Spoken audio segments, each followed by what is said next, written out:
జ్ఞానులుగా నిరి ఘనమగుతారన్ జ్ఞానులుగా నిరి ఘనమగుతారన్ పూనికతో పయనము గావించి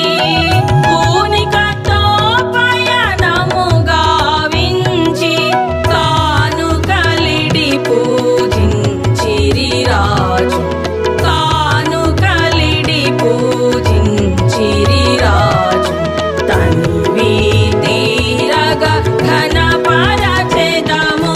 సాగిల పడి ఆరాధించెదము సత్యముతో ఆత్మతో శ్రీ